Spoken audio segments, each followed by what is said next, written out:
heard me say that in here in the last week, talking about chapter 7? Well, you're really going to hear it today. Remain as you are. It's in chapter 7.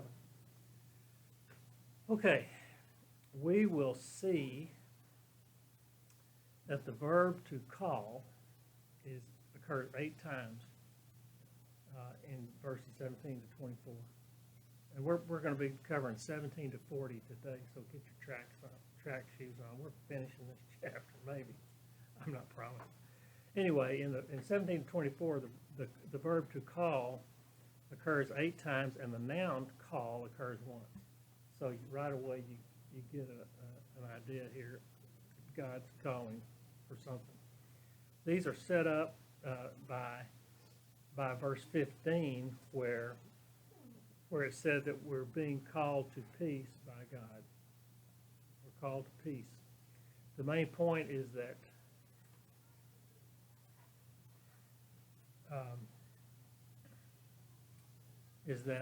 our conversion to Christianity, while altering our moral and spiritual life, does not necessarily alter our status in life. And that should be honest. Obvious. You've been talking about that your whole life. When you're called to Christianity, all of your problems are not solved. So our status doesn't necessarily change. Our spiritual life and our moral life changes, but not necessarily our status in life. We will see Paul's use of 2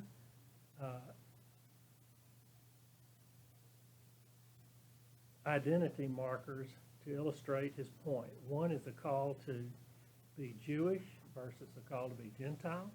The other is a call to be slave versus a call to be free. There can be examples we're going to be talking about. Furthermore, Paul commands in all churches that God's calling is the central tenet of his theology of the Christian life. God's call, his will, is what is important for your life.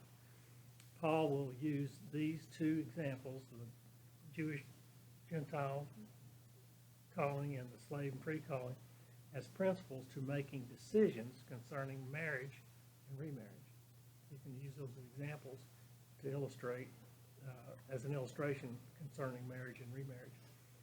Distractions such as being Jewish versus being Gentile, or slave versus free, have nothing to do with standing before God. Your situation in life has nothing to do with your standing before God.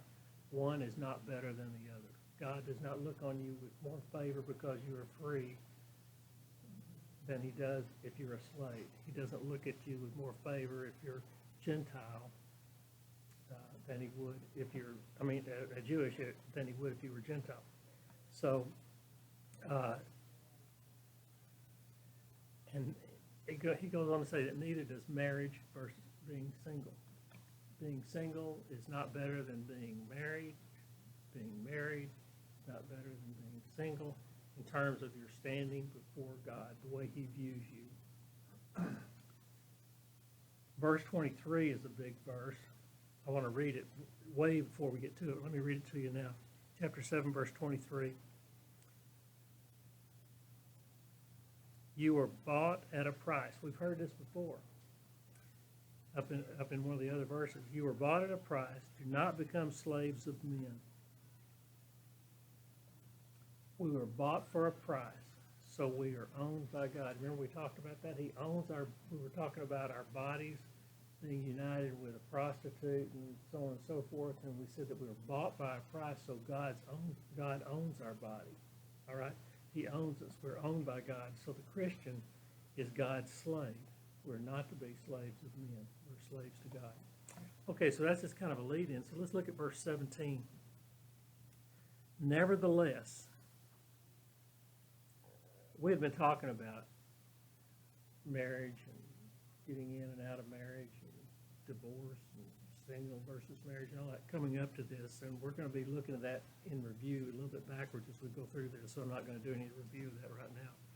But he says in verse 17, nevertheless, each one should retain the place in life that the Lord assigned to him and to which God has called him.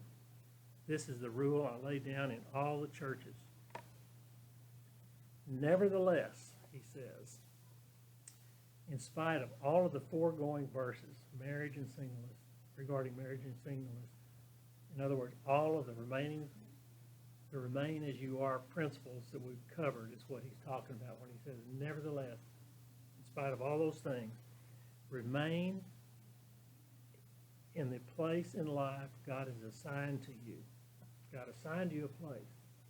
You're either married or you're single.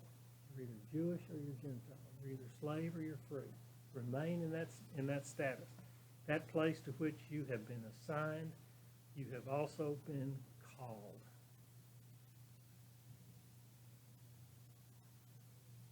Okay? Does Greek automatically mean one thing or the other? Pardon me? Greek, there's the Greek. Oh, well, to the Gentile versus the Jew. Is that what it's talking? Is that what you're talking about?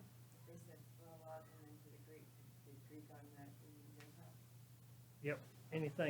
Anything not Jewish is going to be Gentile.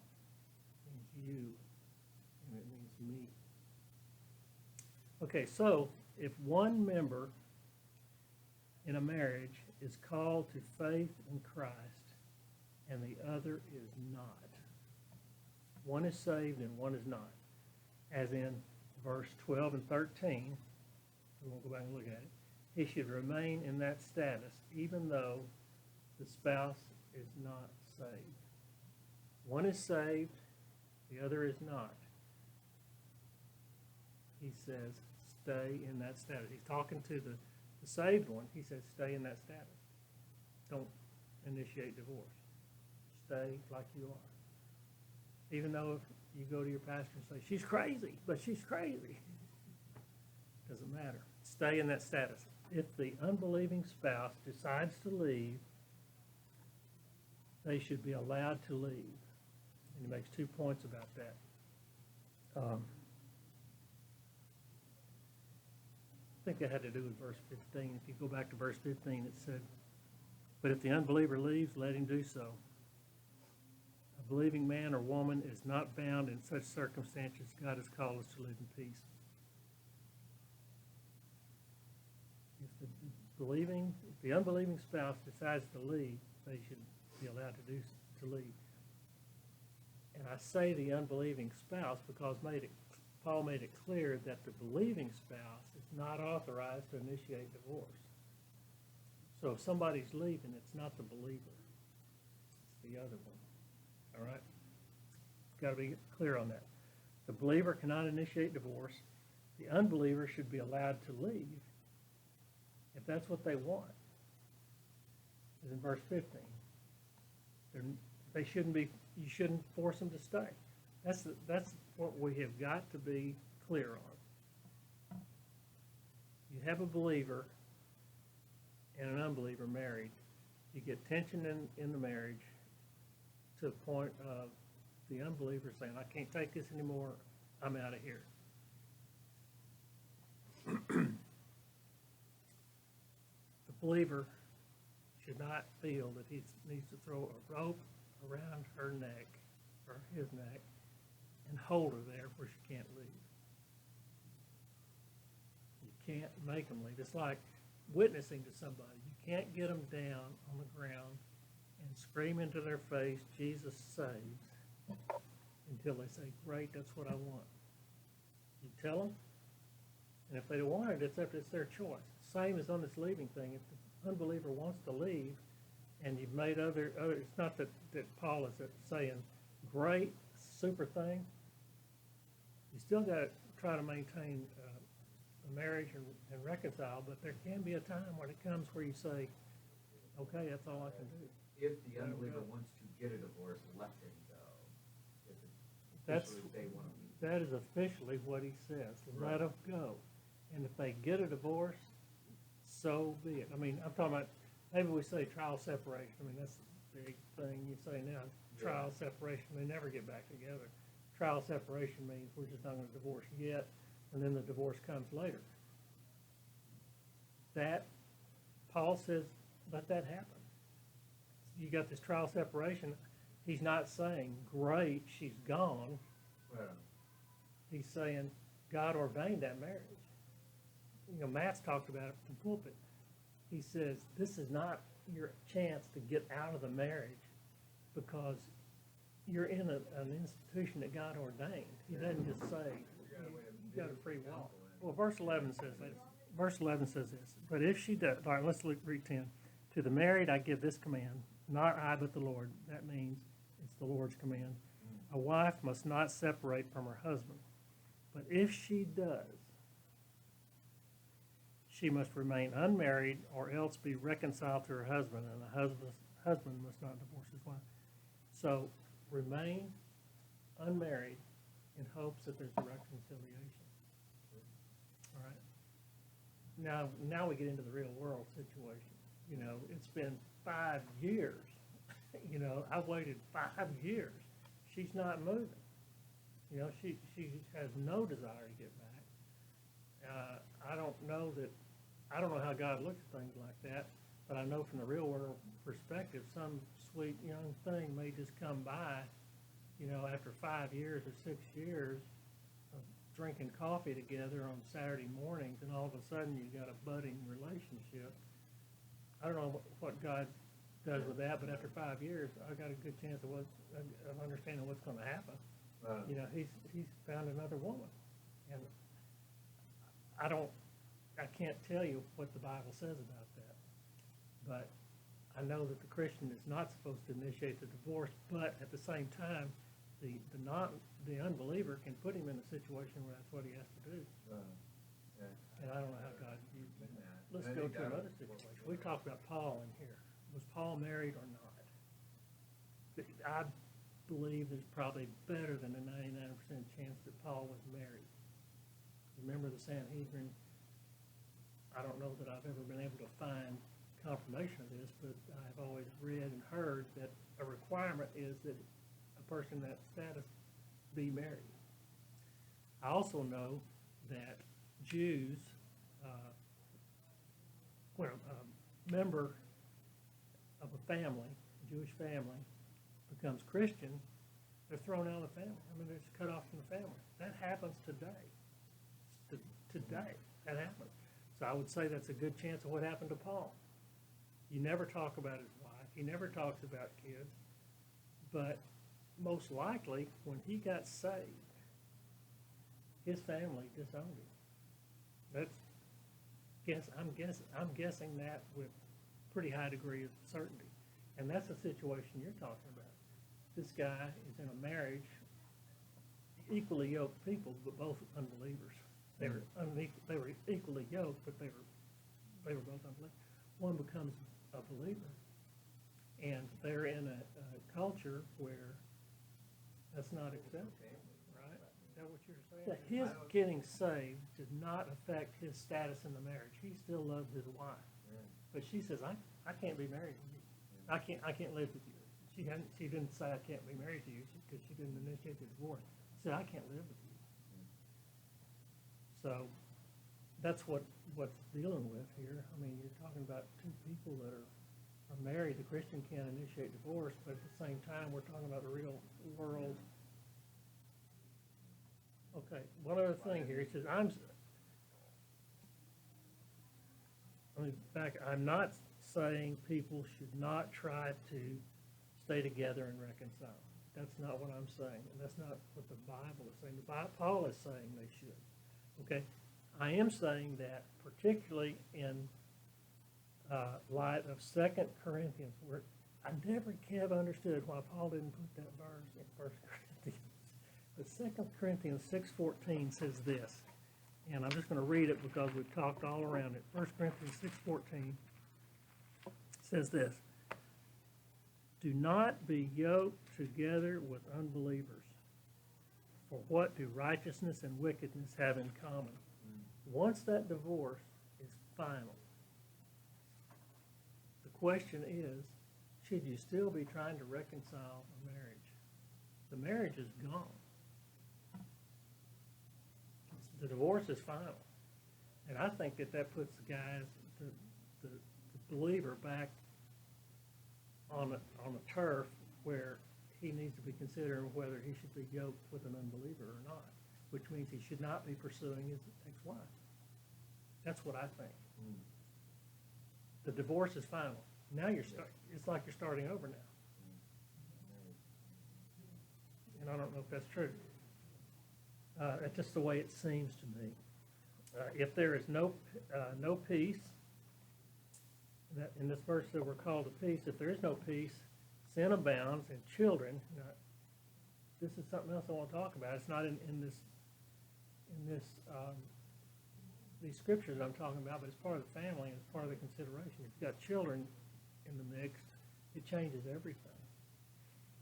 If there is no peace, sin abounds, and children, whom the world has called resilient. Have you ever heard that? They're resilient. Parents are going through divorce. Those kids are resilient. They'll get over it. Well, they don't get over it. They live with it forever. They may learn to live with it, but they will never be like things never happened. They can become damaged.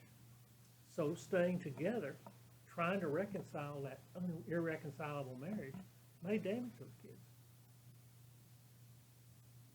Are you hearing me? And I think that is a valid consideration in terms of where you get to a point where you want to reconcile your marriage or not.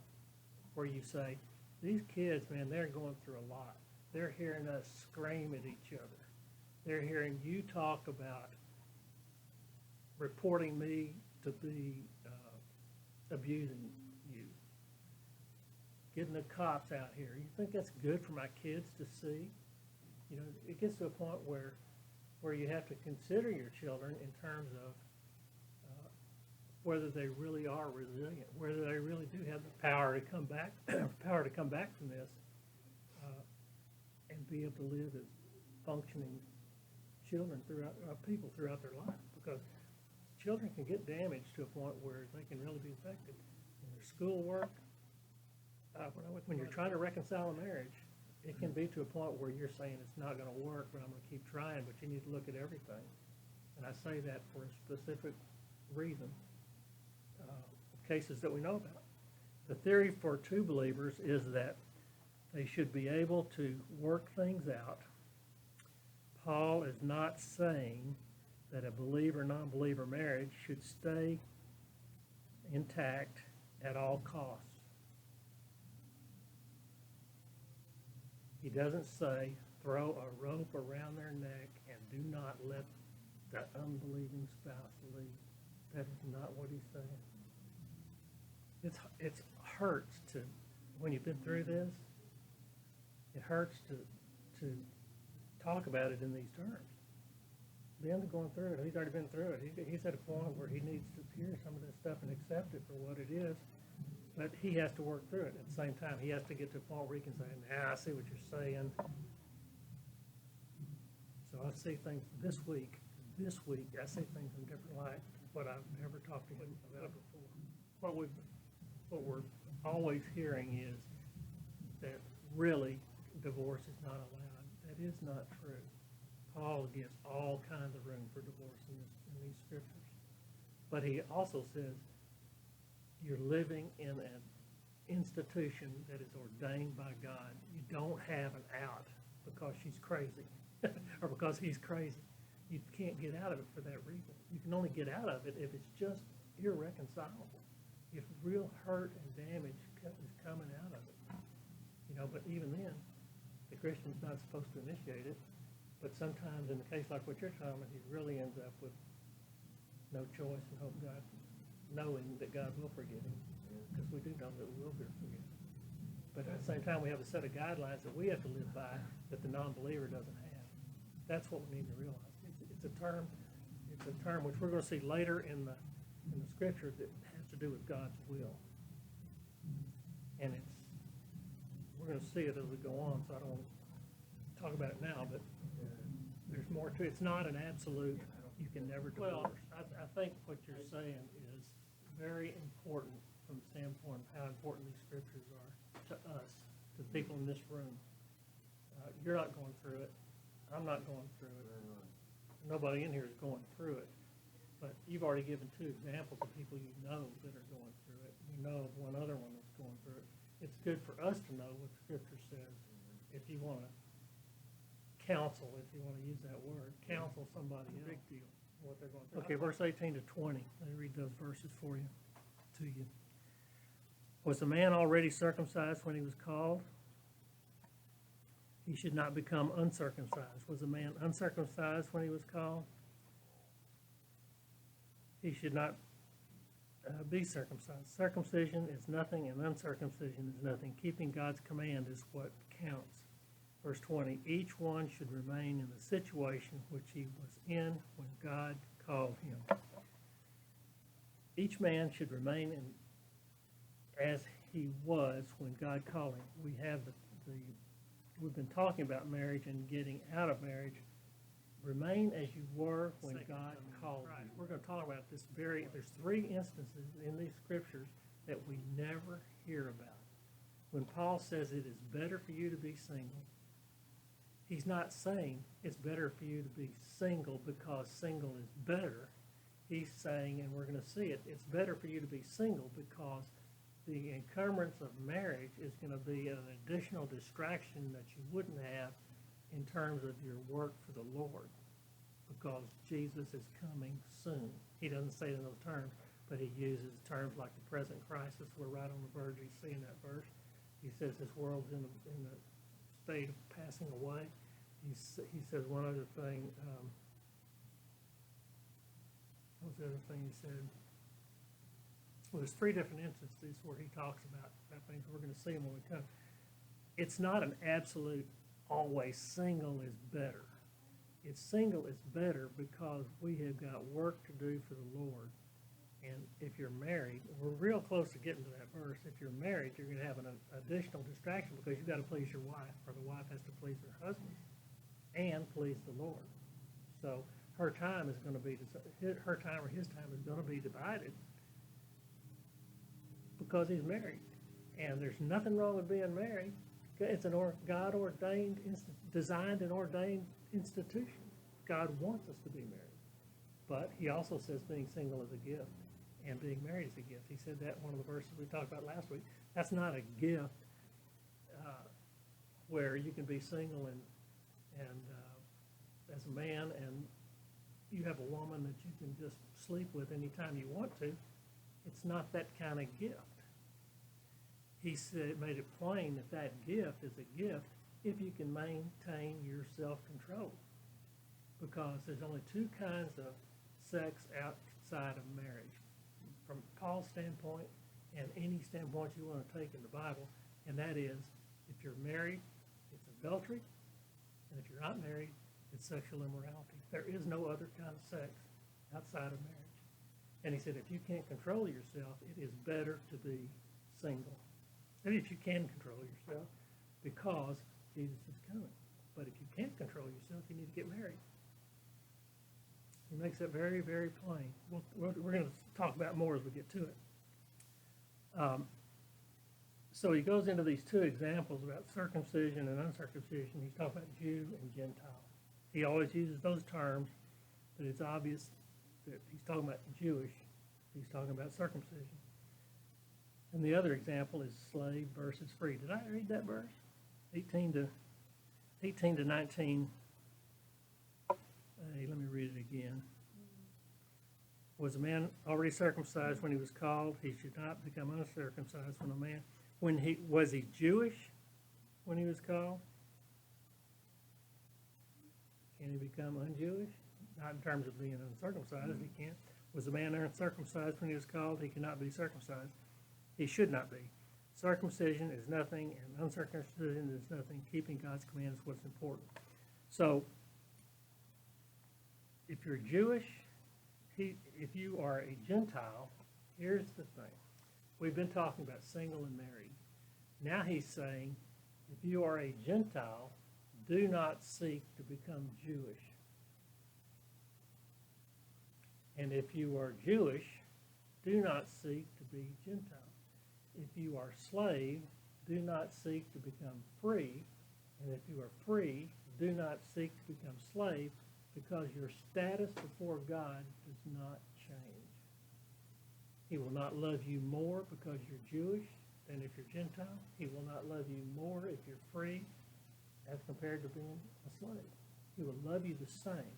So just because you become saved is not reason for you to seek a change in your status in your real world situation. The idea here is that your standing before God is not affected by your social status. Keeping God's commands is what is important. And keeping his commands means doing his will. Okay. So his will is to stay married if you're married. His will is to stay single if you're single, for one reason that we're going to be talking about. Verse 21 says this.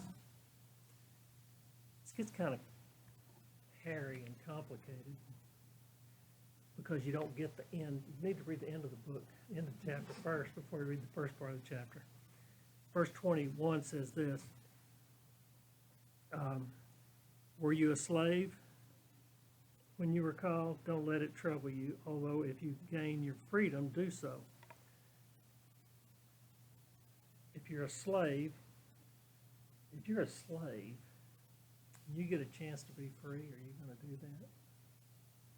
How many people would not? Although a lot of people in prison get used to living in prison and they don't want to get out of prison. So it's not always just completely cut and dried. But though you're standing before God will not be affected. If you're a slave and you get a chance to be free, you're not going to be loved by God more when you become free. Your status before him will not change. God does not love us more if we're free than he does if we're slaves. He should remain as he is, meaning a slave, unless something happens to which indicates he should change it or become free, which means that he interprets freedom to be within God's will.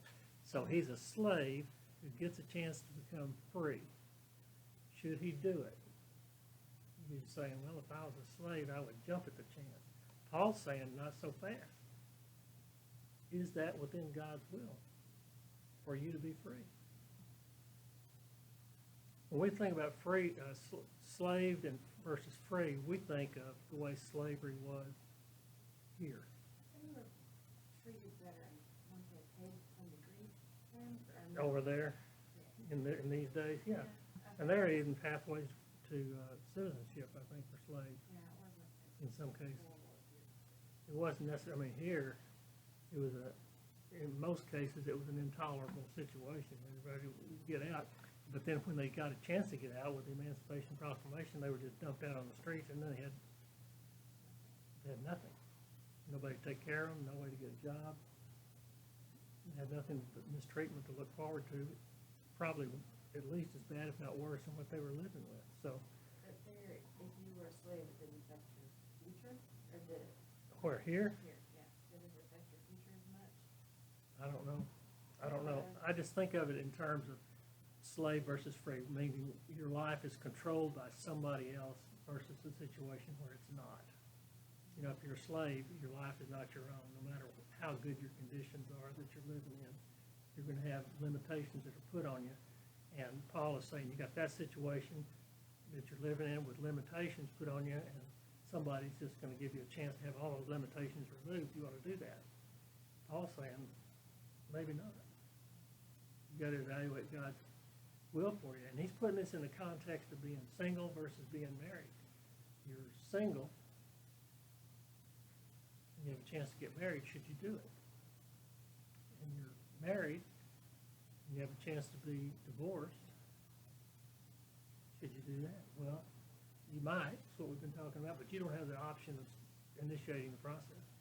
So those are the only reasons he's throwing those in there, is just by two examples that the people of the day would understand.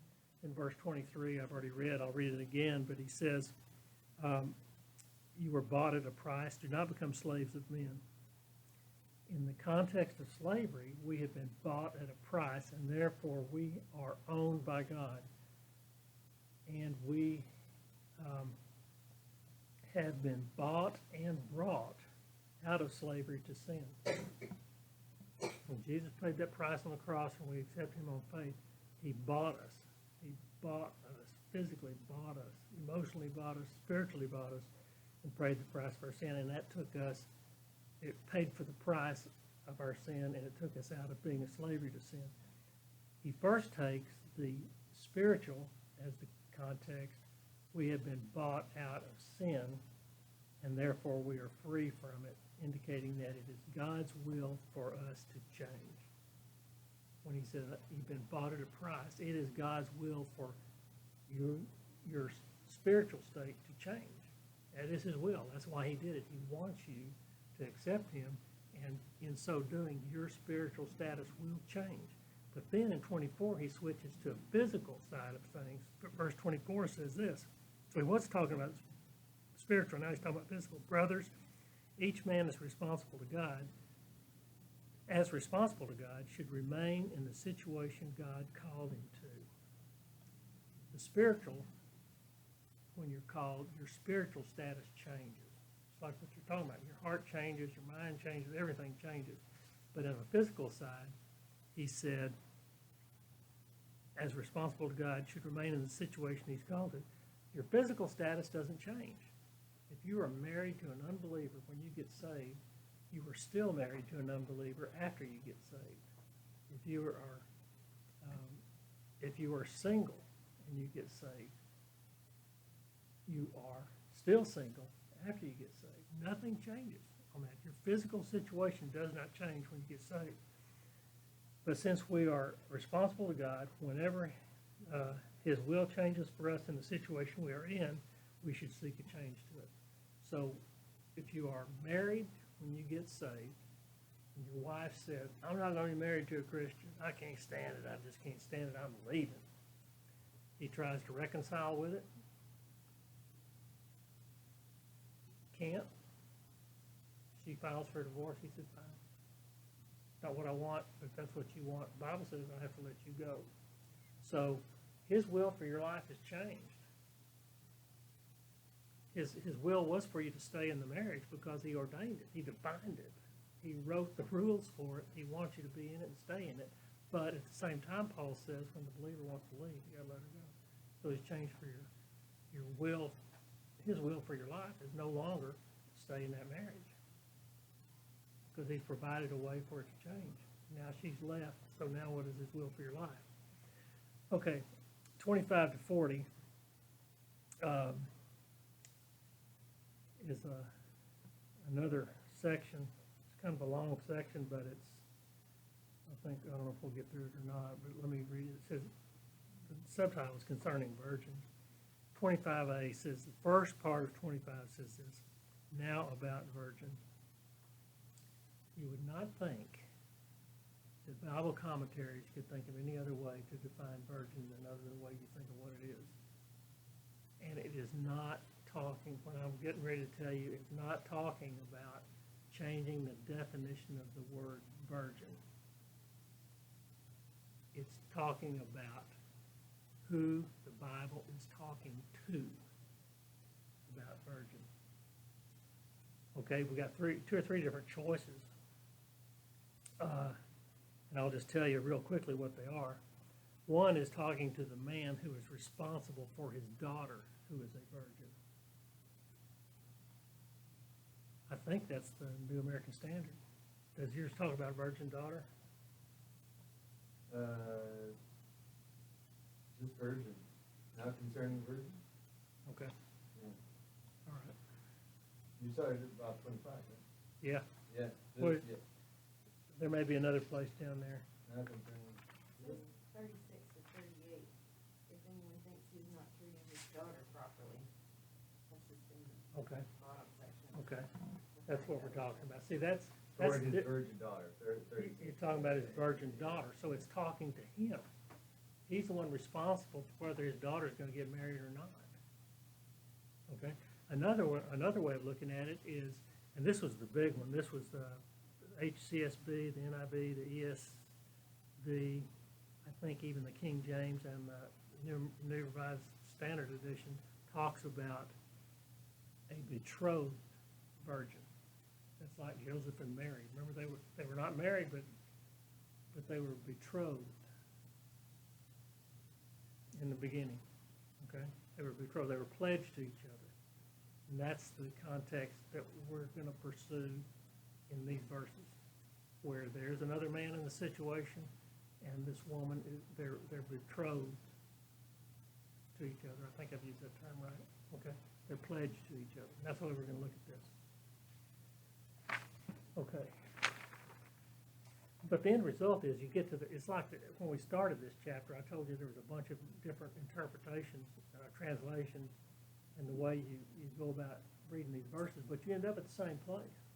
You end up at the same place. You don't have sex outside of marriage. You don't get divorced unless the conditions occur that we've been talking about. The end result is, regardless how you started, that's where you end, and the same is true of this. Regardless how you started, we're all going to end at the same place. All right, so verse 25, the last part of verse 25 and verse 26 says this. Okay, now about virgins. And he says, I have no command from the Lord, but I give a judgment as one who by the Lord's mercy is trustworthy. Because of the present crisis, now that's where I'm talking about, this is stuff you never hear about, but this is the reason he said all the foregoing. Because of the present crisis, we're going to see what that is. Hopefully we will see what it is as we go on. I think that it is good for you to remain as you are. Because of the present crisis, I think it's good for you to remain as you are. What Dawn said a minute ago was, it's better to be single. Well, it's better to be single because of the present crisis, whatever that is. Because we're going to see that he's going to say marriage is an encumbrance that's going to prevent you from doing certain things if you are married. All right, we'll see it as we go on. Okay, he says that these are Paul's rules, and he has set these rules as one trusted by the Lord to the Lord's mercy of his call. Okay? He is not like a counselor. His word is true, and his advice should be taken as true because he is called by God to deliver this message. That's what he's talking about. Verse 26, let me read 26 again. Because of the present crisis, I think it is good for you to remain as you are, single or married, okay? Remain as you are because of the present crisis. The present crisis relates to the imminent return of Christ according to Paul's belief, we think. We think that's what it means. He talks about, in verse 29, he says the time is short. Verse 31b, he talks about this world is passing away. Verse 35, he says,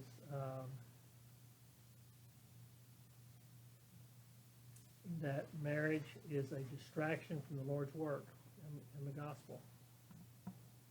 We're going to see what those verses are actually are when we get to them, but those kinds of things are the kinds of things we're talking about that Paul is, we already know that he was expecting Jesus' return in his lifetime. If that is true, then Paul would make decisions that are commensurate with that happening. And that would mean if you are single, don't get married. But he says it's not a sin if you do. He says marriage and single is a gift regardless. Okay? So on and so forth. So 27, 28 say this. Are you married? Do not seek a divorce. Are you unmarried? Do not look for a wife. But if you do marry, you have not sinned. And if a virgin marries, she has not sinned. But those who marry will face many troubles in this life, and I want to spare you this. Now you take that verse right there out of context, read it exactly for what it says. What would that say to you? Don't get married. You're going to have problems. You're going to have nothing but problems. That's what that verse says. You just take it by itself. You can't just take it. Well, that's the thing. And the thing is, all of that stuff you talk about is the institution of marriage. Right. And God designed it to be a certain way. He didn't design it to be a negative thing, whether Jesus is coming back or not. Even if it's coming back next week, he didn't say you're going to sin if you get married. But he said if you are married, you've got certain things you have to do because that's the way I designed marriage. It's not going to be a negative thing, but it gives you less time, maybe, we're going to talk about it in a minute, less time to do the things Paul thinks you need to be doing for the kingdom. All right. So Paul gives several categories here. Did I read 27 and 28? Yeah, I did. Yeah, if you're married, stay married, and so on and so forth. Paul gives several categories of marital status, all of which are approved in God's sight, and these are the ones from which Paul refers to remain as you are. If you are married, stay married. If you are single, stay married. None are sinful. What are you smiling about? If you're single, stay married. Oh, I did misspoke? That's okay. Did y'all hear that? We know what you meant. That's okay. You know, I do that, I've done that several times. I go back and listen to these, and I find a couple of things. This must have been a big one, because you all caught it. If you're married, stay married. If you're single, stay married. And if you're single, stay single. All right, God, okay, right. Okay, so, but none are sinful. Thanks for laughing at me. You were sweet to do all this, by the way. I didn't tell you. Okay, verse 28 is interesting. Paul is protecting the single because of the trouble they will face if they marry. And if you take that verse, Wayne, if I just walked out and read that verse on the street corner, said, Paul says, you get married, you have problems. So don't get married. Well, you could do that.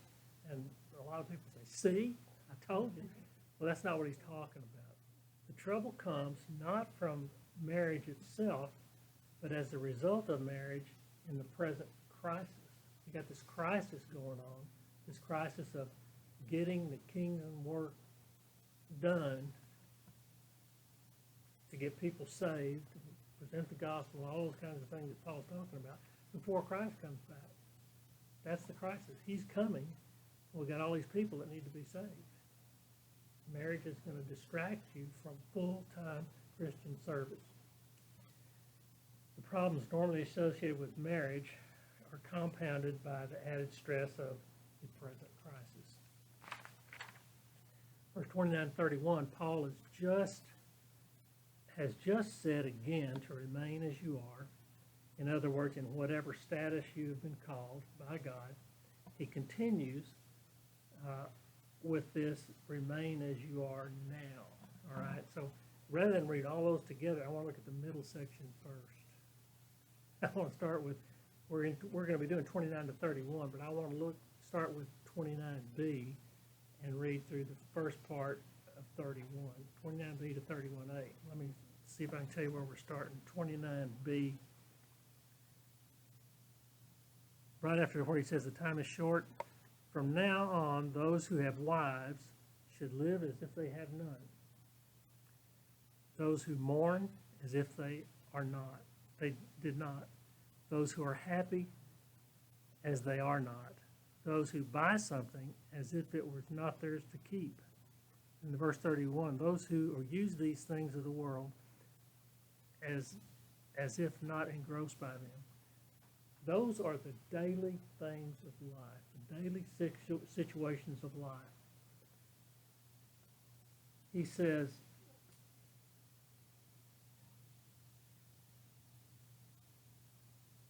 however you are, that is how you are to remain. Notice these are all temporary statuses, often fleeting. You have marriage. It's not a temporary status necessarily, but it can be. Paul talked about it. Marriage. He talks about heartache and elation. He talks about material aspects of life.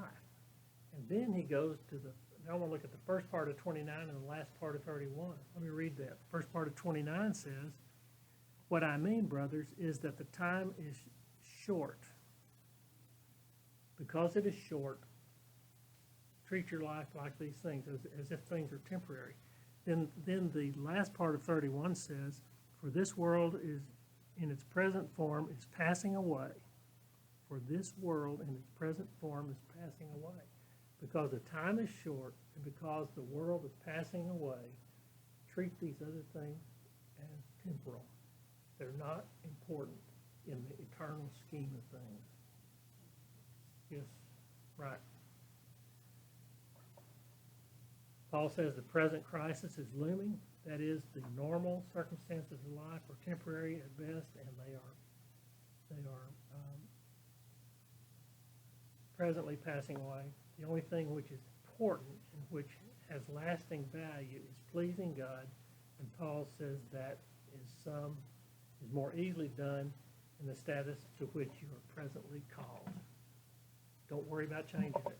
If you're single, don't worry about getting married. If you're married, don't worry about getting divorced. Don't worry about making more money. If you're happy, don't worry about, becoming sad. If you're sad, don't just spend all your time trying to be happy. The important thing is understanding what God's will for your life is and do it, because the present crisis is looming. 32 to 35. Let me read 32, first part of 34. I would like you to be free from concern. An unmarried man is concerned about the Lord's affairs. How can he please the Lord? This is the core scriptures for this, by the way. But a married man is concerned about the affairs of this world. How he can please his wife, and his interests are divided. So here Paul is talking about the unmarried man versus the married man. Notice the married man has a divided interest compared with the unmarried man. The unmarried man only has to consider himself and how he relates to the Lord. That's all he has. He doesn't have a wife to worry about. The married man must consider his wife and the Lord. This is not a bad thing. I want to make this clear. It is not a bad thing. We get this idea here that Paul says it's better to be single. Just don't even consider being married. Paul is not authorized to say it in those terms, because God ordained marriage. It is a good thing. It's not a bad thing. This is the thing by design of God. God has called him to this honor and duty to consider what is best for his wife. It is an honor and a duty to consider what is best for your wife. But I must tell you that it is his love for Christ. In his love for Christ, he serves the best interest of his wife in whatever is God's will for the marriage. If you understand God's will for your marriage, and you do that will, it will be the best interest for your wife. If you have two believers. That's what we're talking about now, two believers. But if you've got a believer and unbeliever, it just kind of throws everything up in the air. But I'm talking about the way Jan and I relate. We're both believers. If I understand, as a married man, if I understand God's will and I do that will, it will be what's in her best interest. Okay. It's a distraction with a divided interest, but it is not negative. It is not a negative thing. Marriage is a positive thing. Same thing goes, the last half of 34b. It's the same thing for married women and unmarried women. The last half of 34 says, an unmarried woman or virgin is concerned about the Lord's affairs. Her aim is to be devoted to the Lord in both body and spirit. But a married woman is concerned about the affairs of this world, meaning how she can relate to her, please her husband. It's the same thing for the married woman. She's got this, if she's single, she has one thing she has to worry about, and that is what is God wants me to do and how I'm supposed to relate to him. If she is married, she has that same responsibility, but she also has her husband. And if she understands what's best for her from God's standpoint of God's will, and she does that will, it will be what's best for her husband. It's the way he designed marriage to be.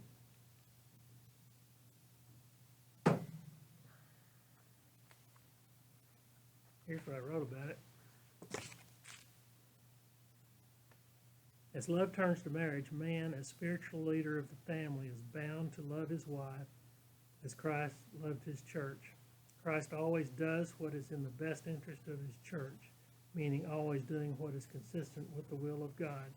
Accordingly, man, the husband, should always do what is in the best interest of his wife, meaning that which is consistent with God's will for the marriage. God's will in marriage can only be known and understood by allowing Christ to walk in and abide in the center of the marriage. If you understand God's will, do it, for God's will for your marriage, and you do it, it's gonna be what's in her best interest.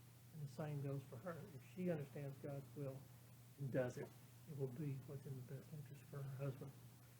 Verse 35. I'm not saying this for your own good, not to restrict you, but that you may live in a right way in undivided devotion to the Lord. Those words, undivided devotion to the Lord, have an implication which is misleading, as I read it. It is. It is not shirking your responsibility to the Lord if you are married. That's not what Paul says at all. You're not shirking your responsibility to the Lord. He talks about a divided interest, but he doesn't mean a secular interest and a spiritual interest. He means it's all spiritual and it's all doing God's will. Because being married is designed and ordained by God. It carries certain responsibilities. It is just that the unmarried has more time than the married to devote to the affairs of Christ, which fall outside of marriage. Okay? It makes it sound like undivided devotion to the Lord is what the single has, but the married is going to have.